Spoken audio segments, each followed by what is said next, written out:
Hey everyone, and welcome to The Explainer. Today we are tackling one of the absolutely most notorious, head-scratching challenges in the whole world of machine learning. You know the feeling, right? You build a model, it looks incredible on your computer, but the exact second you release it into the real world, it totally falls flat. Well, why does that happen? We're going to solve that mystery today by exploring a totally foundational concept that, honestly, every machine learning practitioner needs to understand. It's called weight decay regularization. It's an incredibly powerful tool, and by the end of this explainer, you're going to know exactly how it keeps your models in check. Let's get into it. Okay, so to understand the solution, we first really need to understand the villain of our story. And that villain is overfitting. When you train a model, obviously you want it to learn the underlying patterns in your data. But neural networks, they are so powerful that they kind of tend to go a bit too far. They start memorizing the random noise, the weird outliers, and all the little quirks of your specific training dataset. They just become overly complex. And when a model memorizes noise instead of learning true patterns, it completely fails to generalize to new unseen data. It's literally like memorizing the exact specific answers to a practice test, but fundamentally not understanding the actual subject when the real exam looks even slightly different. So, part 1, the hero. Enter regularization. How do we stop our models from cheating on that practice test? Well, we introduce regularization. Regularization is basically a broad set of techniques designed to improve a model's generalization ability. And it does this by adding a constraint to the learning process. It essentially taps the model on the shoulder and says, hey, let's not get too crazy with your internal parameters. It actively discourages the extreme weight values that lead to that noisy, chaotic overfitting we just talked about. Now, while there are a few types of regularization out there, like L1 or lasso, our focus today is strictly on weight decay. Weight decay is a highly influential variant of L2 regularization, and it has absolutely become a complete cornerstone in modern deep learning. Take a look at this, because it brilliantly illustrates the intuition behind it. Imagine we're training a neural network to recognize handwritten digits. Look over at side A. Without regularization, the model learns these extremely precise, totally chaotic mappings. It becomes hypersensitive to every minor variation in a pen stroke. It's basically just memorizing the exact handwriting of one specific person. But look at side B. By applying weight decay, we actually penalize the model for growing its internal weights too large. This essentially forces the model to keep its learned functions way smoother. It learns the generalized essence of a number 7 or a number 3 without getting bogged down by every single tiny nuance. Moving right along to part 2, under the hood, the mathematical penalty. Okay, I know jumping into the math can feel a little intimidating, but I promise you it is beautifully simple once you see it laid out. Take a look at this equation right here. This is our modified loss function. The left side, L decay, well, that's what our model is ultimately trying to minimize. The first term on the right, LW, is just your standard original loss, how wrong the model's predictions are. But notice what we've added. That second term is the actual weight decay penalty. We are literally taking the squared magnitude of every single weight in the entire model, adding them all up, and adding that total directly to the loss. By doing this, we're telling the model, hey, your job isn't just to make accurate predictions anymore. Your job is to make accurate predictions while keeping your weights as small as mathematically possible.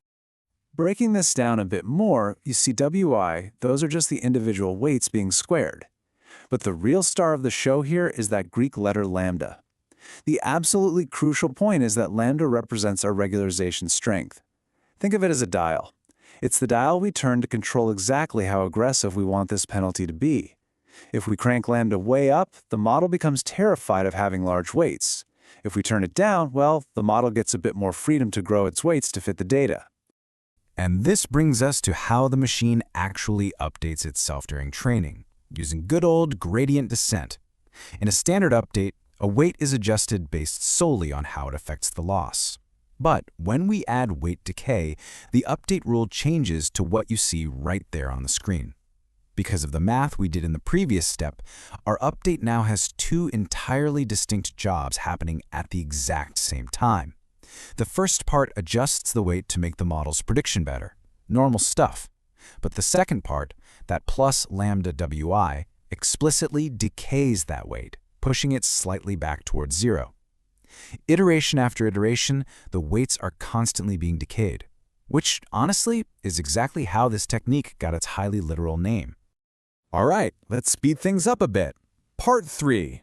The Modern Battlefield, Deep Learning and Optimizers. We really aren't just dealing with tiny toy models anymore.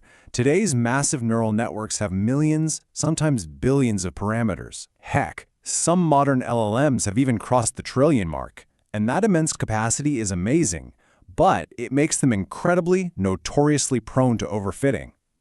Weight decay acts as a massive stabilizing force across this huge scale. It stabilizes training by actively discouraging extreme weights, which severely reduces the risk of gradients exploding and just totally crashing your model. It guarantees smoother functions that generalize beautifully to unseen data. And importantly, it plays incredibly well with other robustness techniques. Now, what's really fascinating here is how weight decay interacts with the specific optimization algorithms we're using today. For traditional stochastic gradient descent, or SGD, weight decay is mathematically equivalent to standard L2 regularization. It's just added directly into the gradient. Simple enough, but in modern frameworks, we're usually relying on adaptive optimizers like ADAM.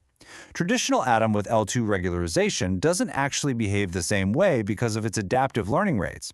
That is exactly why researchers introduced ADAM-W. ADAM-W is brilliant because it explicitly decouples the weight decay from the gradient update entirely. This separation ensures really consistent, reliable regularization behavior, which is a massive reason why weight decay has become the absolute gold standard in deep learning today. Let's get practical. Part 4. Taking action, implementation, and the bigger picture. We've covered the why and how, so let's shift gears to actually using this thing. The first step in implementation is finding the right value for our old friend, lambda. Setting this hyperparameter is a serious balancing act. Look at side A. If your lambda is too small, the penalty is basically just too weak. The model's going to ignore it, grow its weights anyway, and boom, you're right back to the risk of overfitting. But then look at side B. If your lambda is too massive, you overly constrain the model. It becomes way too simple and rigid, leading to underfitting, where it literally can't even learn the training data properly.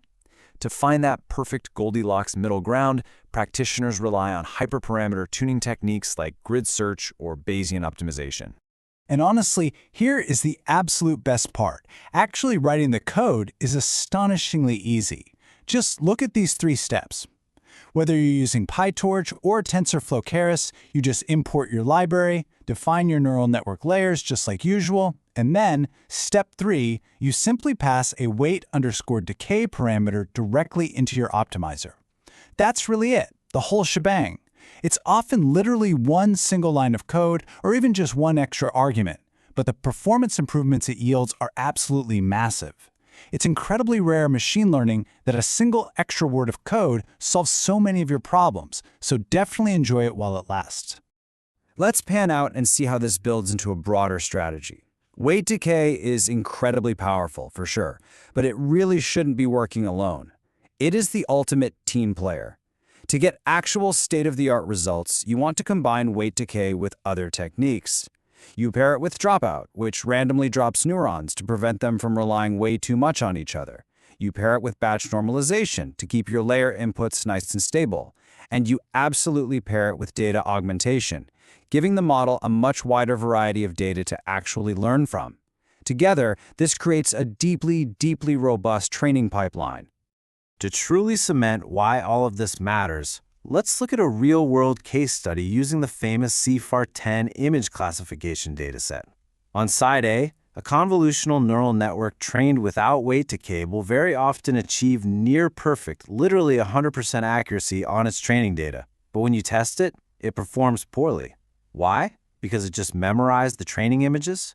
Now, look at side B. When we introduce weight decay, our training accuracy might actually drop a little bit. It probably won't hit 100% anymore. But our test accuracy on unseen data noticeably improves. And this right here perfectly illustrates a core principle of regularization. We willingly sacrifice a tiny, tiny bit of perfect performance in the lab to achieve massive, highly reliable gains out in the real world.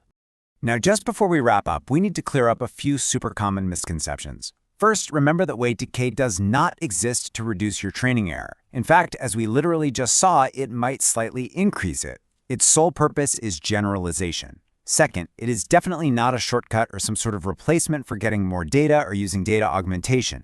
They do very different jobs, and they really should be used together. And finally, some people seem to think you only need regularization for small data sets. Absolutely not true. Even with massive, abundant data sets, modern neural networks have such insanely high capacity that they can and will overfit if you don't actively keep their weights constrained.